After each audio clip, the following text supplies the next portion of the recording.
In our Sunrise Smart Start and breaking overnight, RPD is trying to find a suspect after a man was stabbed on the west side of the city. That call came in just before 10:30 near Jefferson Avenue on West Main Street. First responders got there and got the 31-year-old victim to the hospital. He's expected to make a recovery. Police and their leads determined there was a fight at an apartment that led up to the stabbing, and then the suspect immediately ran off.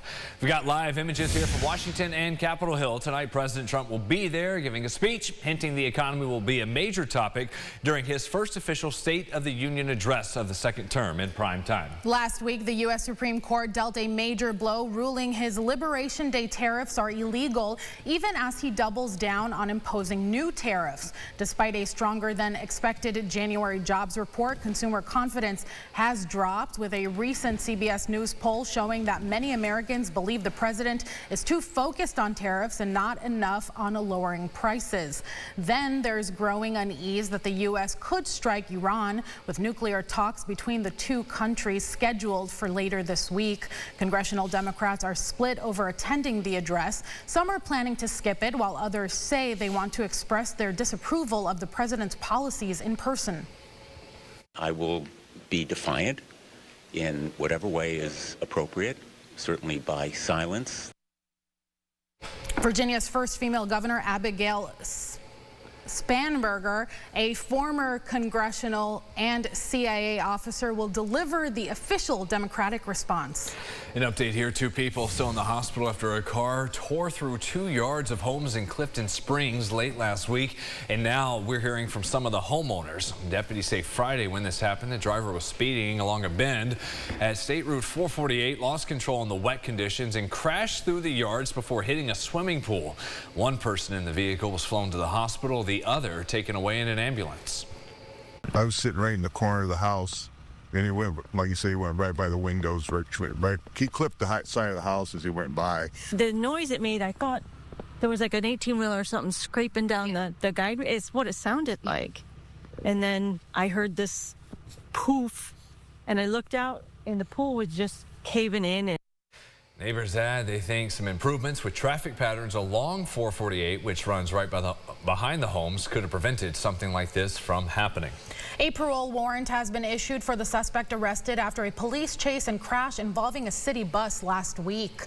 DOC says its staff had already begun investigating 42-year-old David Robinson's arrest when a judge released him. Later that same day, parole officers issued a warrant for the suspect. State troopers say they were pursuing a vehicle when Robinson drove through a red light, striking an RTS bus at the intersection of Hudson and Clifford Aves. A woman was hit and trapped under the bus. She was taken to the hospital with serious injuries. Once Robinson is taken back into custody, he will be entitled to a preliminary parole revocation hearing, followed by a final decision at a later date. In a few hours, the jury gets back to deliberating in the trial of a woman from Honeyway Falls charged with murder and tampering with evidence in the death of her sister 2 years ago. Prosecutors say in October 2024, 50-year-old Jamie Bush strangled her sister Penny before dumping her body in the Genesee River. During closing arguments Monday, the prosecution argued evidence proves beyond a reasonable doubt Jamie is responsible for her sister's death. Prosecutors point to internet search history recovered from her computer around the time Penny was reported missing. The searches included phrases such as how to dump body in river and how to manufacture an alibi. The defense urged jurors to consider an alternate suspect, Penny Bush's daughter. Those attorneys argue the mother and daughter had a tumultuous relationship and presented handwritten notes where Penny expressed fear of her daughter, alleging harassment. Deliberations pick up again at 9:30. Also today, the sentencing is coming for a man from East Rochester who admitted to killing a cyclist in a hit and run 2 winters ago. Back in November, 51-year-old Bruce Bugbee pled guilty to vehicular manslaughter, DWI, and other charges. The night of February 21st, 2024, he was driving drunk with a child in his car when he hit 62-year-old Jerome Blocker at Norton and North Streets here in the city and took off. The victim died at the hospital. Bugbee and his truck were later traced back to a home in Ontario County. That sentencing is at 9:30. Another sentencing in a different deadly hit and run in Rochester. Last August, investigators say 49-year-old Morcy Chapman was crossing near Orange Street when he was hit and killed. Police found the striking vehicle 5 days later. 27-year-old Domingo Hinton Diggs then turned himself in. Hinton Diggs pleaded guilty to the indictment, including leaving the scene of a deadly crash. He's due in court at 2. Sunrise traffic here, 652. Still keeping an eye on issues on the west side, 390 southbound at Lexington Avenue. An accident there. Another one further north near the lake in Greece on the Lake Ontario State Parkway at the interchange there with 390. That's the view from our Greater Rock Sky Eye. Your forecast in just a bit. For now, let's go inside the huddle. Got the NFL Combine for the rookies getting underway in Indianapolis. Today, we're going to hear from all the head coaches and GMs in the league, including for Buffalo, the new head coach Joe Brady and Brandon Beane. Monday, the Bills made some moves, announcing both Alec Anderson and Fedarian Mathis got re-signed to one-year contracts. Anderson has been Buffalo's top reserve lineman the last 2 seasons and could be a starter if the center, Connor McGovern, or a fellow guard, David Edwards, leave in free agency. Anderson was a restricted free agent. Mathis played 6 games at D tackle for the Bills last year, had 13 tackles when he was out. Brady and Beane are speaking back-to-back at 2 o'clock. We'll have lots more on what they have to say with all of our sportscasts on the Rochester First streaming app and on air beginning tonight at 4, 5, and 6.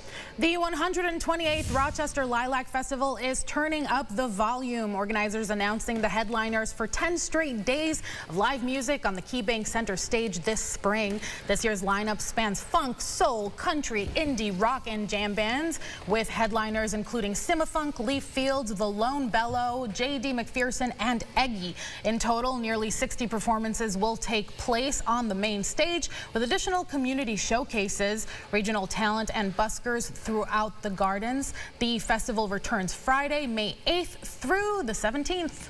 Before we get to Mother's Day weekend and opening that, let's get through winter. And during that, we're no strangers here in Western New York to seeing issues on the roads with weather delays and even road work. But throughway drivers got an utterly unexpected traffic alert when cows were seen roaming the interstate Monday afternoon. State police say it happened when a livestock trailer pulled over near the Blaisdell exit and 3 cows broke loose. Police shut down 2 lanes of traffic, finally catching the cows after almost an hour. And the traffic slowed down and we couldn't see right away what was happening.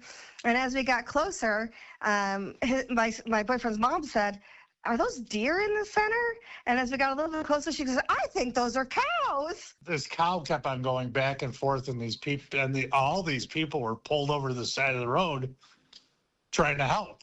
It was crazy. It's going to be a great story one day. Thankfully, no crashes or injuries were reported. I hear from them. They're like, guys, we missed our earlier exit. Didn't want to drive 30 miles to the next one. Yeah. Wanted to go ahead and try to turn around there. It's wild. It's good tenderizer, those 4 trucks. Watch out. They know where they're going. Yeah. And they were like, let's get out now. Yeah, exactly. Yeah. This is our final chance.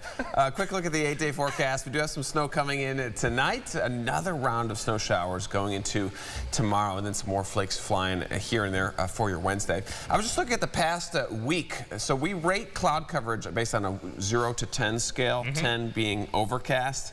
We haven't seen the sun in 7 days. Ooh.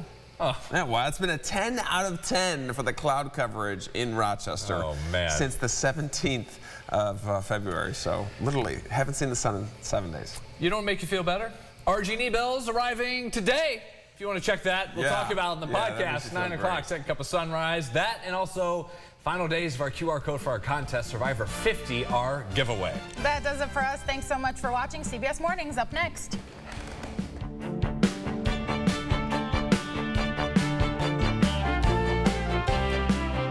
Follow News 8 wherever you are on RochesterFirst.com, Facebook, X, and on our app for news and weather.